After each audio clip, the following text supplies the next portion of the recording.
तिरंगा लहराएंगे, भक्ति के गीत गुनगुनाएंगे। हाँ, वादा करो इस देश को दुनिया का सबसे महान देश बनाएंगे। जी हाँ दोस्तों, मेरा नाम मोहम्मद कासिद है। मैं 6ठी क्लास का छात्र हूँ। दोस्तों, जैसा कि हम सभी जानते हैं कि आज हम सब यहाँ अपने देश के बहुत ही विशेष अवसर पर गणतंत्र दिवस के लिए उपस्थित हुए हैं। जी हाँ, आज भारत अपना 73वां गणतंत्र दिवस मना रहा है। मैं गणतंत्र दिवस के इस शुभ और बड़े अवसर पर हमारे देश के बारे में कुछ कहने के लिए काफी उत्साहित हूँ।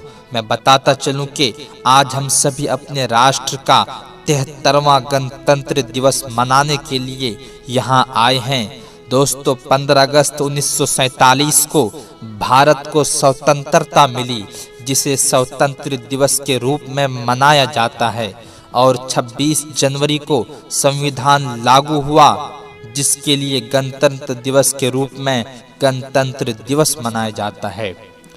भारत की संविधान सभा में 26 नवंबर 1949 को भारत का संविधान पारित हुआ, लेकिन 26 जनवरी 1950 को भारत का संविधान लागू हुआ।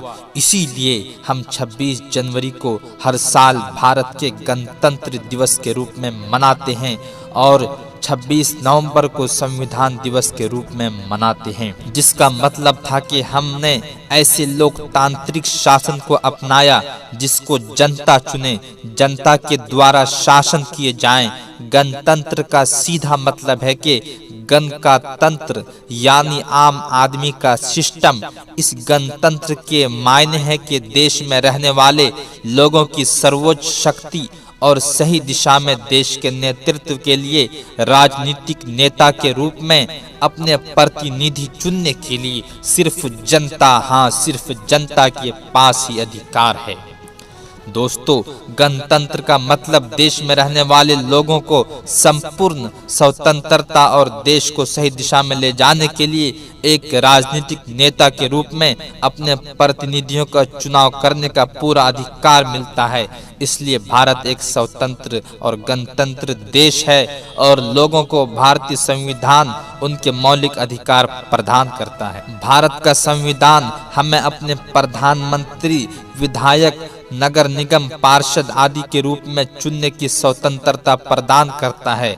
हमारे महान भारतीय स्वतंत्रता सेनानियों ने हमारी स्वतंत्रता को वापस पाने के लिए बहुत ही संघर्ष किया है। उन्होंने संघर्ष किया ताकि उनकी आने वाली पीढ़ी बिना संघर्ष के जी सके और देश को आगे बढ़ा सके। दोस्तों, गणतंत्र दिवस हम क्यों मनाते हैं? हर साल भारत के राष्ट्रपति राजपथ पर हमारा राष्ट्र ध्वज तिरंगा फहराते हैं। भारतीय ध्वज फहराने के लिए वह एक मुख्य अतिथि होते हैं। उनके साथ अन्य देशों के बड़े नेता मंच पर होते हैं। फिर हम सभी अपने राष्ट्रीय ध्वज को सलामी देने के लिए खड़े होते हैं और अपना राष्ट्रगान गाते हैं, जिसे महान कवि रविन्द्रनाथ टैगोर ने लिखा था। इसी के साथ ही भारत की संस्कृति और परंपरा को दिखाने के लिए भारत की तीनों सेना परेड में हिस्सा लेती है। इस अवसर पर दूसरे देशों के मुख्य अतिथि को भी आमंत्रित करते हैं। ये भारत के राष्ट्रपति, प्रधानमंत्री और भारतीय सशस्त्र बलों के प्रमुख कमांडर अमर जवान ज्योति इंडिया गेट पर बलिदान हुए भारतीय सैनिकों को पुष्पांजलि देते हैं और हमारे महान स्वतंत्रता सेनानियों और भारतीय नेताओं के नाम महात्मा गांधी, भगत सिंह, चंद्रशेखर आजाद, मौलाना अबुल कलाम आजाद, लाला लाजपत राय, मौलाना अली जौहर, सरदार वल्लभ भाई पटेल, लाल बहादुर शास्त्री आदि हैं। उन्होंने भारत को आज़ादी दिलाने के लिए ब्रिटिश शासन से टकरा गए, ब्रिटिश शासन से लड़ाई लड़ी। देशों के लिए उनके बलिदान को कोई कभी भूल नहीं सकता। हाँ, इस अवसर पर हम हमेशा उन्हें याद करते हैं और उन्हें सलाम करते हैं। हमें उनकी वजह से ये आज़ादी मिली है, ये गणतंत्रता मिली है। उनके संघर्ष की वजह से आज हम अपने राष्ट्र में स्वतंत्र रूप से रह सकते हैं, जी सकते हैं। भारत के पहले राष्ट्रपति डॉक्टर राजेंद्र प्रसाद ने एक बार कहा था कि ये बहुत दुखद की बात है कि हमें आज़ादी तो मिल गई, हम गणतंत्र देश घोषित तो हो गए, लेकिन हम अब भी जाति के नाम पर लड़ाई करते हैं, अपराध, भ्रष्टाचार और हिंसा से लड़ रहे हैं।